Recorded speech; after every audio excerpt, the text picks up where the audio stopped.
Hello sa inyo guys! Ayun no, medyo natatagalan yung pag-upload natin ng mga video natin, lalo na yung mga unboxing natin. So ngayon, meron tayong parcel na dumating kanina at i-unbox natin siya ngayon. At hindi ko na patatagalin yan guys, ito na, buksan na natin yan at pakabuksan pa ng iba. Let's go! So ayan guys, yung parcel natin at ayun, kung mapapansin nyo, meron siyang fragile sticker. So itong fragile sticker na to, ay indicator yan na hindi pwedeng mabasag yung laman nito or masira or kung ano man, no? So ito rin yung ating kutsilyo na gagamitin dahil wala tayong gunting ngayon. So yan, bubuksan na natin yan, hindi natin patatagalin yan. Mga batang 90s matutuwa rito sa ano na to, sa laman nito. Yes, matutuwa, lalo na yung mga nag-iisip bata na kagaya ko. Yan, parating natin yan. So sa pouch ay meron tayong box. Okay naman, maganda ang pagkakabox nila, talagang secure yung ating item. Tapos yan ito. Okay, dito sa kabilang side dito na lang natin buksan pala parehas. Yan, ayan, pasensya na kayo dito lang tayo sa sahig muna ngayon kasi wala yung table ko So yan, inside the box ay yun, wala na. Ito na siya. Tapos naka-bubble wrap naman siya sa loob ng box. So another rectangle na shape. At ayan, buksan natin. Buksan natin. Medyo maganda ang pagkakabalot nito. At ibang-iba kaysa doon sa mga nakalipas natin mga parcel. Uy, meron palang nagtalsika mga papel doon. Ngayon ko lang nakita. So ayan, tignan natin kung ano ba yan. Ayan, The Brickyard. Yan yung ating in-orderan nito at meron silang parang pinaka-resibo. So ayan, hindi natin kung ano yan. Hindi natin alam kung ano yan. Basta yan na yun. Tapos babasahin ko na lang siguro to later after nitong video. Hindi ko na mapakita sa inyo kung paano babasahin yun. Kasi sure naman akong alam nyo na kung paano magbasa. Hindi ko na isasabihin sa inyo kung ano yan. Basta yun na yun. Okay, ito na. Dito na tayo. Ayan, medyo na nakikita nyo na siguro kung anong laman. Diba? Ayan. So, tignan natin ng buo. Maganda sana kung gunting yung gamit natin pambukas Pero wala Nawala yung gunting ko. Ginamit ko lang kahapon pero hindi ko na malaman kung saan na siya napunta.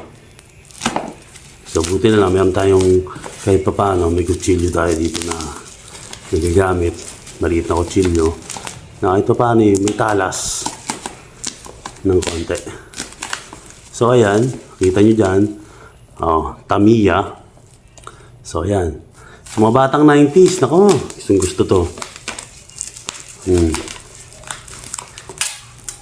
Okay, konti na lang, sulat-latin na natin. So ayan na. So ito siya guys, isa itong meron pang nakadikit.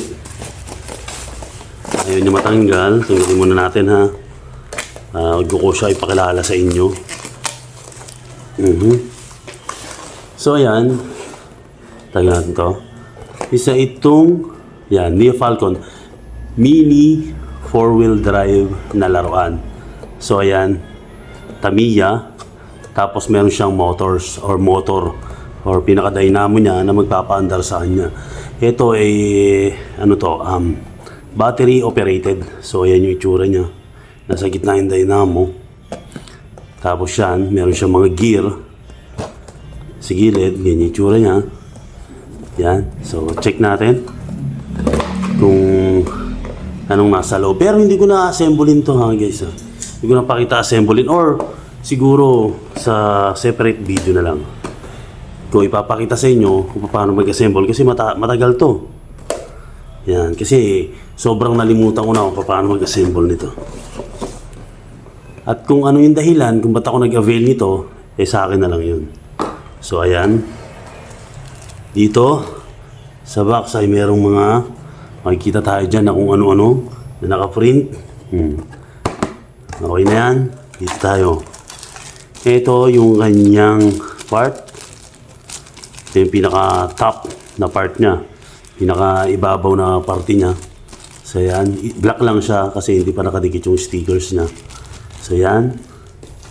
Then susunod ay ito yung pinaka-chassis niya. Yan. Diyan ngayon ilalagay yung dynamo, yung battery, at yung mga gear. Ikakabit sa kanya. Tapos ito yung mga wheels niya o yung mga gulong niya. Yan. Gawa sa goma, syempre.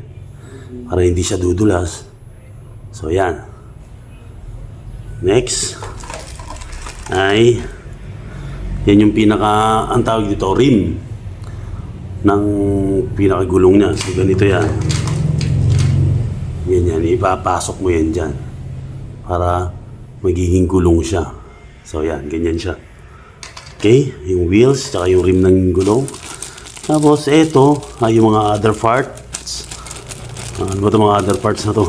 Yan, kung ano-ano pa to. Yan yung mga ano nyo to, mga side bumper siguro. And then dito ay yung mga screws.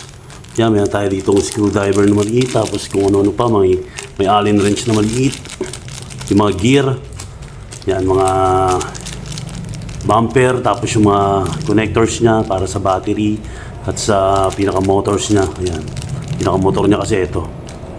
So yan. Soon upgrade natin to pag nagustuhan natin ng ang kalalabasan nito.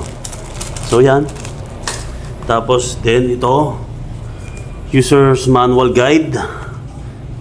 Diba? Naka Japanese character ata yan. So yan. Again, Tamiya Neo Falcon yung ating laruan na to. And ang reason kung bakit, hayaan nyo na yun. Walang basagan ng trip. So yan. Yan yung ating parcel ngayon. Isang mini 4-wheel drive na Tamiya. At yun guys, yung parcel natin ngayon. At sana'y nagustuhan nyo itong video na ito. At yun, magkita again tayo next time. At kung kailan man yan, ay hindi ko po alam. Peace out. Hustle hard, hustle every single day. I'll be making moves till I'm buried in my grave.